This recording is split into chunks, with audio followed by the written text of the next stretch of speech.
Olá! Hoje a gente vai mergulhar de cabeça num dos ensaios mais transformadores já escritos, Autoconfiança, de Ralph Waldo Emerson.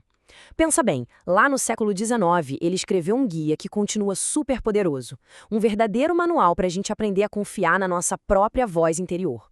Isso num mundo que, tá o tempo todo pressionando para a gente escutar os outros em vez de a nós mesmos. E o ponto de partida já é essa ideia aqui que é, uau, explosiva. Para o Emerson, genialidade não é uma coisa reservada para poucos, não. É a coragem de confiar que a nossa verdade mais profunda, sabe, aquela intuição que a gente às vezes descarta, é na verdade uma verdade universal. É um conceito radical que coloca o poder de volta nas mãos de cada um.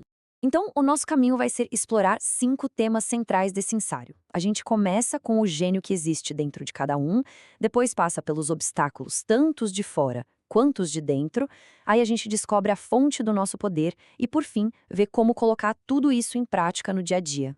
Ok, o primeiro passo, então, é reconhecer que existe uma faísca divina dentro da gente, porque antes de confiar em si, é preciso entender em que exatamente se está confiando.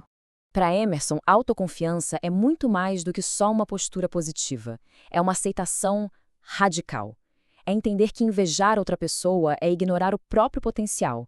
E imitar alguém, para ele, isso é, literalmente, um suicídio da alma. A força de verdade vem de assumir a própria identidade, por completo. E aqui tem uma observação muito poderosa do Emerson. Sabe aquela sensação quando a gente lê um livro genial ou vê uma obra de arte incrível e pensa, nossa, eu já tive uma ideia parecida?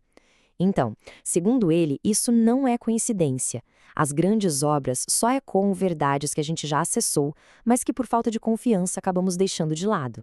E chegamos ao comando central, a essência de tudo.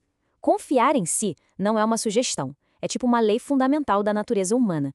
É uma verdade que, segundo Emerson, ressoa no fundo de cada coração como uma corda de ferro, algo inquebrável.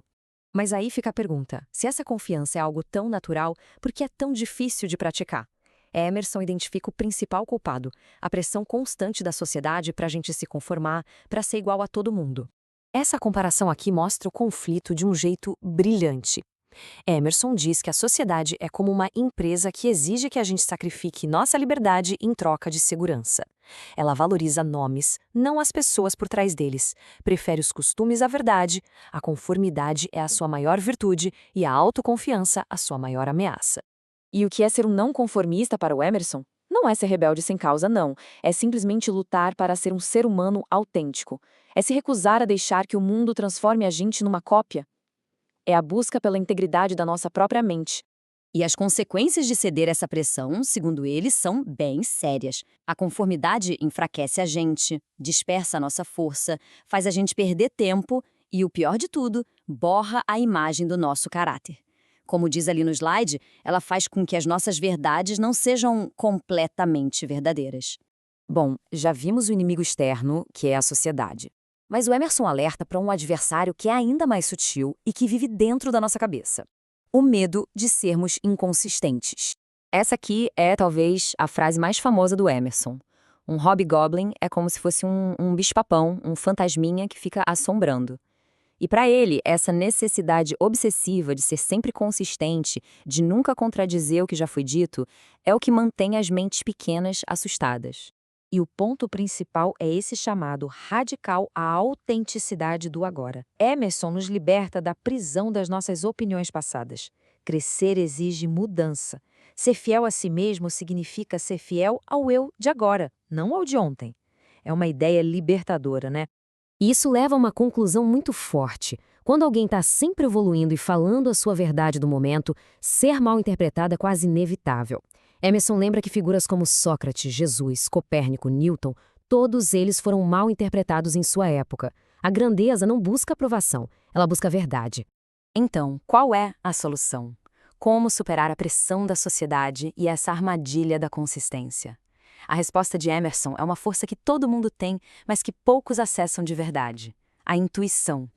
A intuição para Emerson não é um mero palpite, um machismo, é a sabedoria primária.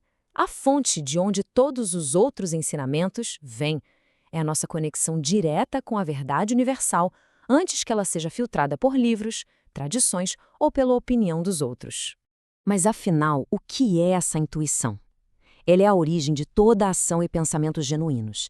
É aquela inspiração que traz sabedoria, que Emerson descreve quase como a alma recebendo a verdade divina diretamente.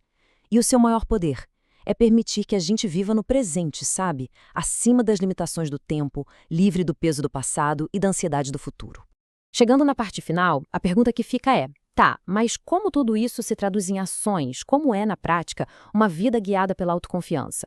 Emerson apresenta 3 pilares práticos para essa vida. Primeiro, rejeitar a oração que é só um pedido. A verdadeira oração é contemplar e agir. Segundo, evitar a imitação, porque o nosso dom é único, é a nossa maior força, enquanto o talento de outra pessoa é sempre uma meia posse. E terceiro, superar a dependência na ideia de progresso social. O verdadeiro avanço para ele é sempre individual. E assim, a gente chega à conclusão do Emerson, a mensagem central. A paz não é algo que o mundo pode nos dar. Não vai vir de um emprego, de um relacionamento ou da aprovação dos outros. A paz é uma vitória interna, que a gente conquista quando vive de acordo com os nossos próprios princípios, com a nossa verdade. E com isso, a nossa jornada pelo pensamento de Emerson termina com uma pergunta, não com uma resposta. Ele devolve a responsabilidade para cada um de nós. Depois de tudo isso, a questão que fica no ar é: qual é o dom único que cada um tem? Qual é a contribuição que só uma pessoa, com sua perspectiva e história únicas, pode trazer ao mundo? A autoconfiança, no fim das contas, parece que começa com a busca por essa resposta.